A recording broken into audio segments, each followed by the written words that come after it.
லாக்பூர்ன்ற கிராமத்தில் பனிக்காலம் ஆரம்பிச்சிச்சு. லைலா அவள் வீட்டில் சந்தோஷமாக இயற்கையை ரசிச்சுட்டு இருந்தா. ஏன்னா பனிக்காலம் ஆரம்பிக்கிறதுக்கு முன்னாடியே வேண்டிய உணவெல்லாம் சேகரித்து வச்சிருந்தா. பக்கத்து மரத்தில் லட்சுவும் ஜக்குவும் கூடு கட்டி வாழ்ந்துட்டு இருந்தாங்க. 2 பேருமே ரொம்ப சோம்பேறியா இருந்தாங்க. ஜக்கு, என்ன இப்படி குளிருது? இந்த முறை ரொம்ப குளிராதான் இருக்கு. என்னால முடியல. நான் அப்பவே சொன்னேன், வேற நல்ல வீடு கட்டிடலான்னு. கேட்டியா நீ? உன்னால நானும் சேர்ந்து இப்ப கஷ்டப்படுறேன். நான் சொல்றது எல்லாம் நீங்க கேட்டுருவீங்களா? உங்களுக்கும் சோம்பேறித்தனம். ஒத்துக்கோங்க. என்னமோ நான் சொன்னதை கேட்டு செஞ்ச மாதிரி பேசுவீங்க. சரி சரி, வா, நம்ம லைலா கிட்ட உதவி கேட்கலாம். நேரம் ஆக ஆக இருட்டிட்டே இருக்கும், இன்னும் குளிர் அதிகமாகிடும். ஜக்கு அப்படி சொன்னோனே 2 பேரும் லைலா வீட்டு பக்கம் போய் லைலா வீட்டு கதவை தட்டினாங்க. லைலா 2 பேரையும் வீட்டுக்குள்ள விட்டா. ஏன்னா லைலாக்கு அடுத்தவங்களுக்கு உதவுறது ரொம்ப பிடிக்கும். லைலா, எங்களுக்கு ரொம்ப குளிருது. இன்னைக்கு ஒரு நாள் உன் வீட்ல இருந்துக்கறோம். நாளைக்கு வேற நல்ல வீடா கட்டிட்டு இங்க இருந்து கிளம்பிடுறோம். லட்சோக்கா, நீங்க 2 பேரும் இங்க தாராளமா இருக்கலாம். நான் இந்த உதவி கூட உங்களுக்கு செய்யாம இருப்பேனா? உங்க வீடு மாதிரி நினைச்சு நிம்மதியா படுத்து தூங்குங்க. அன்னைக்கு ராத்திரி இருட்டினோடனே பனி ரொம்ப அதிகமாக இருந்துச்சு. லட்சுவும் ஜக்குவும் லைலா வீட்டில் ரொம்ப நிம்மதியாக தூங்கிட்டு இருந்தாங்க. மறுநாள் காலையில் விடிஞ்சோடனே லைலா சீக்கிரமாக ஏஞ்சிட்டா. லட்சுவையும் ஜக்குவையும் எழுப்ப ஆரம்பிச்சா. ஆனால் அவங்க 2 பேரும் நல்லா தூங்கிட்டே இருந்தாங்க. ஜக்கு அண்ணா, சீக்கிரம் எந்திரிங்க, விடிஞ்சிருச்சு. இவ்வளோ நேரமா தூங்குவீங்க? லட்சு அக்கா, ஏஞ்சி நீங்க உணவு தேட போங்க. ஜக்கு அண்ணா, வீடு கட்டுறேன்னு சொல்லியிருக்கீங்க, வீடு கட்டுற வேலையை ஆரம்பிங்க. லைலா, எனக்கு உடம்பே சரியில்லை. நாங்க நேத்து பனியில ரொம்ப நேரம் இருந்தோம். அதனால இன்னைக்கு ஒரு நாள் நாங்க ரெஸ்ட் எடுத்துக்கிறோம். நாளைக்கு கண்டிப்பா நாங்க வீடு கட்டி அந்த வீட்டுக்கு போயிடுறோம். ஓ அப்படியா? சரி சரி, நீங்க 2 பேரும் ஓய்வெடுங்க. நான் போய் உங்களுக்கும் சேர்த்து உணவை தேடி எடுத்துட்டு வரேன். லைலா உணவு தேடலான்னு அங்கேருந்து கிளம்பிட்டா. லட்சு, நேத்து ரொம்ப நல்லா தூங்குனேன். நம்ம வெளியே போகாம இங்கேயே சாப்பிட்டு சாப்பிட்டு ஓய்வு எடுத்துட்டு இங்கேயே தூங்கி ரெஸ்ட் எடுத்தா எவ்வளோ நல்லா இருக்கும்.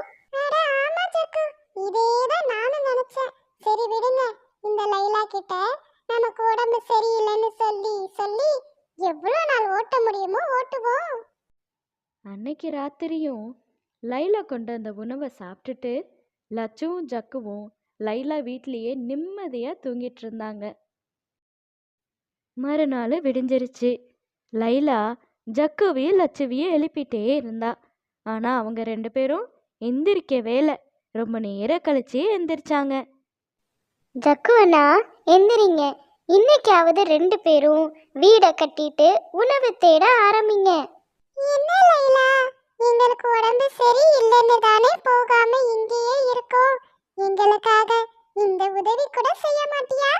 சரி, நீங்க 2 பேரும் ஓய்வெடுங்க, நான் உணவு தேட போயிட்டு வரேன். அவங்க 2 பேரும் அப்படி சொன்னோனே லைலா அங்கேருந்து உணவு தேட கிளம்பிட்டா. இப்படியே சில நாட்கள் போயிருச்சு. ஜக்குவும் லட்சுவும் லைலாவை ஏமாத்துறாங்கன்னு கொஞ்சம் கொஞ்சமாக லைலாக்கு புரிய ஆரம்பிச்சிச்சு.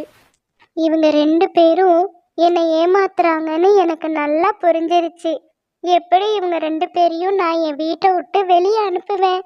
நான் உதவி செய்கிறது தப்பில்லை, ஆனால் அவங்க 2 பேரும் கஷ்டப்படாமல் சாப்பிடணுன்றதுக்காக என்ன கஷ்டப்படுத்துகிறாங்க. வர வர எனக்கு கூட உணவை வைக்காம அவங்க 2 பேரும் எல்லாத்தையும் சாப்பிட்டுடுறாங்க. எனக்கு ரொம்ப கஷ்டமாக இருக்கு. குருவியே, நீ இவ்வளோ நேரம் புலம்புனது நான் கேட்டுட்டு தான் இருந்தேன். நீ இப்போதைக்கு நிம்மதியா வேற வீட்ல இரு. அவங்க தனியா இருந்தாதான் உன்னோட அருமை அவங்களுக்கு புரியும். சரிதா, துஷ்டனை கண்டா தூர விலகுன்னு பெரியவங்க சொல்லுவாங்க. நான் விலகி இருக்கிறேன். ஆனா நான் எப்படி வீடு கட்ட முடியும்? ஏன்னா மழைக்காலம் ஆரம்பிக்க போகுது.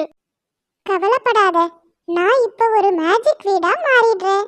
நீ இங்கேயே தங்கிக்கலாம், நிம்மதியா இரு. அந்த பம்கின் ஒரு மேஜிக் வீடா மாறிடுச்சு. லைலா அந்த வீட்டுக்குள்ள போய் நிம்மதியா இருந்தா. அதே சமயம் லட்சுவும் ஜக்குவும் லைலா இன்னும் வீட்டுக்கு வராததை நினைச்சு கவலைப்பட்டாங்க. ஜக்கு, இன்னும் லைலா ஏன் வீட்டுக்கு வரல? என்னாச்சுன்னு தெரியலையே. எங்க போயிருப்பா? உணவு தேடுறேன்னு தான் போனா. லட்சு, கல்லுக்குள் ஈரம். உனக்கும் இரக்க குணம் இருக்கு. லைலாவை நினைச்சு கவலைப்படுறியே. பரவாயில்ல பரவாயில்ல. அதெல்லாம் ஒன்றும் இல்லை, எனக்கு பசிக்குது. இந்த லைலா உணவு கொண்டு வரேன்னு போனவ இன்னும் காணோம். அதுக்காக தான் காத்துக்கிட்டு இருக்கேன். நான் கூட நீ நல்லவெல்லாம் மாறிட்டியோன்னு நினைச்சேன். சரி வா, நம்மளே போய் உணவை தேடலாம். நமக்கு பிடிச்ச உணவை எடுத்துட்டு வருவோம். அதெல்லாம் முடியாது, நம்ம நல்லா உட்கார்ந்து சாப்பிடணும். என்னால இந்த மழை பனியிலெல்லாம் அலைஞ்சு அலைஞ்சு உணவு தேட அலைய முடியாது. லட்சு, ஆனா இப்போ வேற வழி இல்லை. உணவு தேடிட்டு போன லைலாவை காணோம். அவளையும் தேடணும். அவ கிடைச்சாதான் நம்ம நினைச்ச மாதிரி உணவு கிடைக்கும்.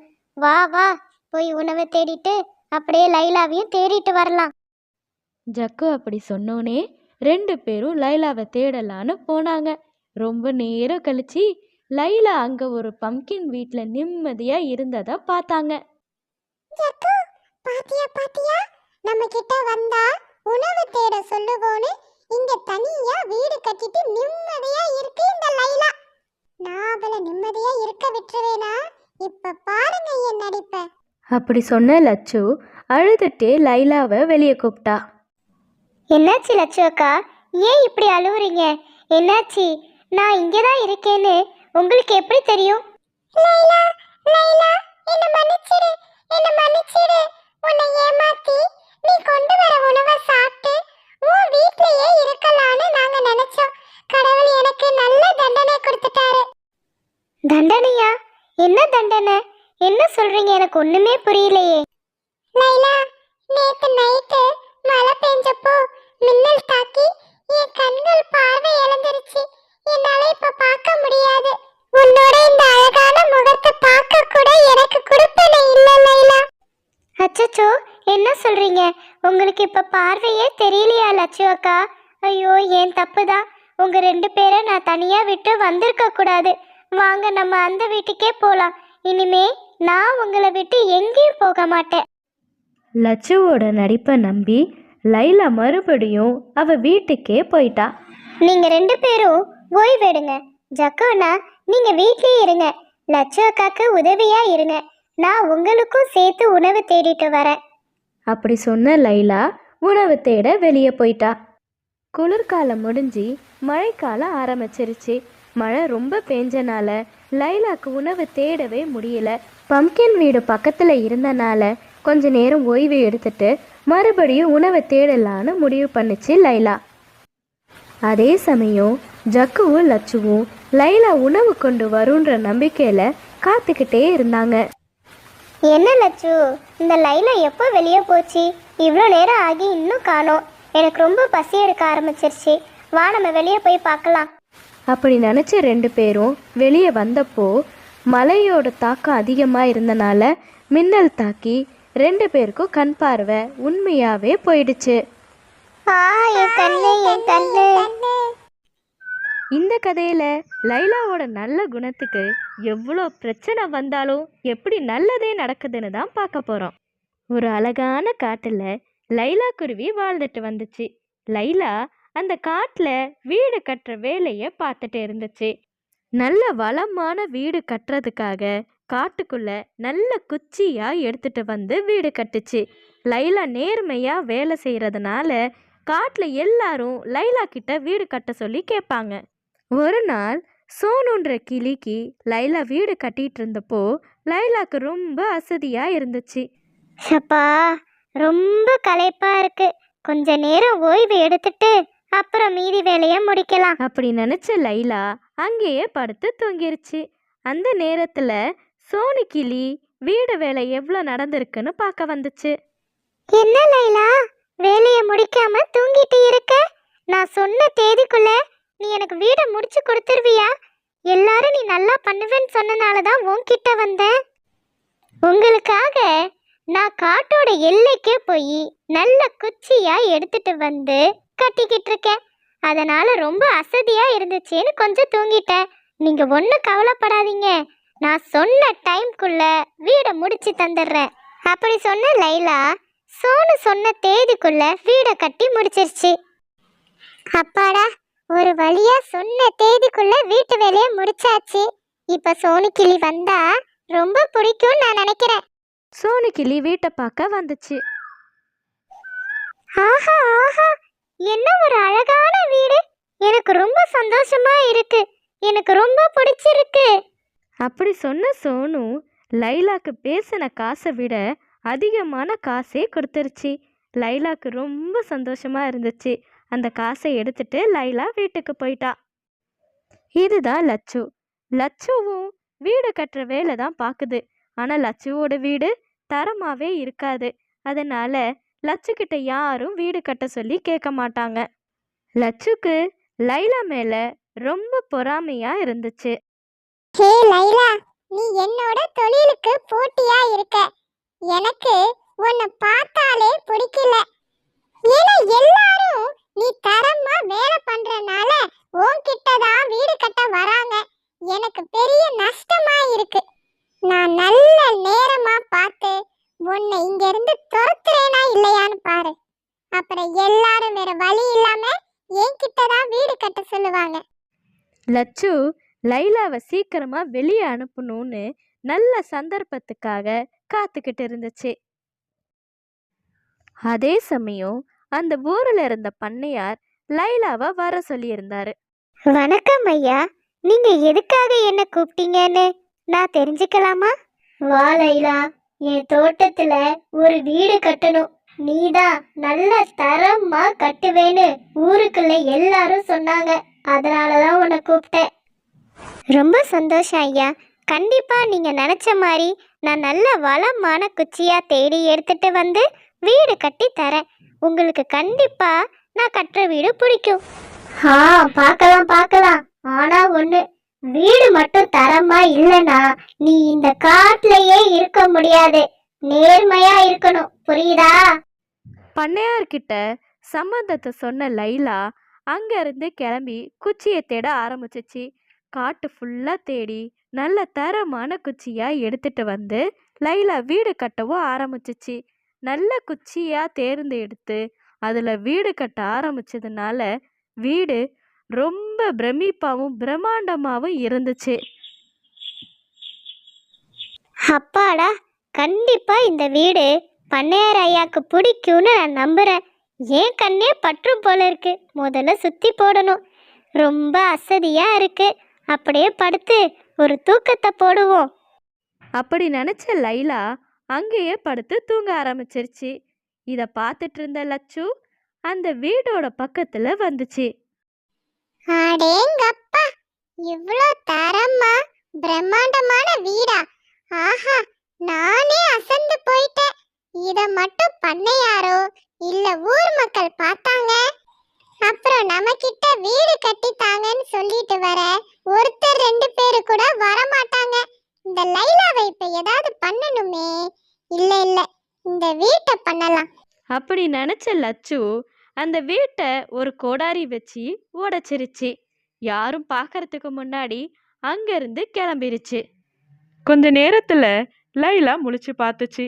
லைலா முழிச்சு பார்த்தோன்னே ரொம்ப அதிர்ச்சி ஆயிருச்சு. அட கடவுளே, என்ன இப்படி ஆயிருச்சு? யாரு இப்படி பண்ணா?